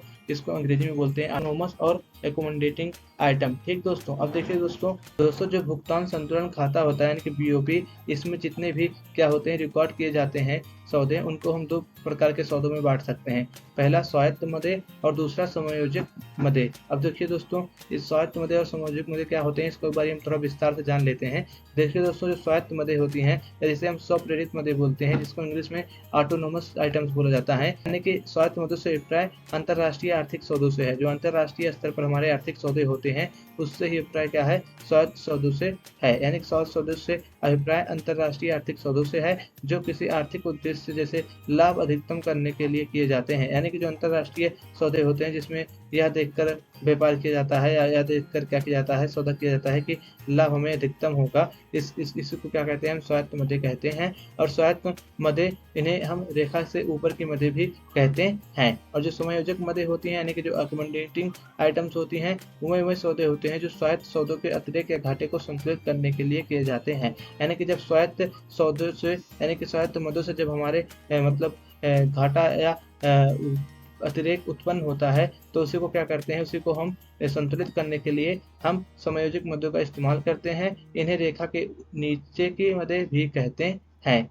ठीक दोस्तों, यानी कि जो समायोजक मदे होते हैं, इनको रेखा के नीचे की मदद कहते हैं। दोस्तों ये आपके सिलेबस के लिए इंपॉर्टेंट नहीं है, लेकिन तब भी मैंने आपको इसे पढ़ा दिया, बस इसे आप इसे पढ़ लीजिएगा, इसे कोई याद करने की ज़रूरत नहीं है। ठीक दोस्तों इसी के साथ आपका ये चैप्टर समाप्त होता है। दोस्तों अगर आप अर्थशास्त्र से संबंधित अन्य वीडियो देखना चाहते हैं तो आप हमारे चैनल पर जा सकते हैं, पूरी प्लेलिस्ट बना दी गई है। तो दोस्तों आप हमारे चैनल को जरूर लाइक शेयर और सब्सक्राइब करिए, क्योंकि दोस्त हम इस वीडियो को इतनी मेहनत से बनाते हैं और आप सब वीडियो देखकर चले जाते हैं, एक लाइक भी नहीं करते हैं, सब्सक्राइब की तो बात ही छोड़िए। दोस्तों अगर आप वीडियो में कोई सुधार चाहते हैं या किसी अन्य विषय पर वीडियो चाहते हैं तो ज़रूर से ज़रूर आप कमेंट में लिखिए। और दोस्तों इस वीडियो में क्या कमी रह गई है, अगर उसके बारे में आप हमें सुझाव देना चाहते हैं तो आप ज़रूर से ज़रूर उसे फीडबैक में लिखिएगा। दोस्तों आपको मिलते हैं अगले वीडियो में, तब तक के लिए पढ़ लो।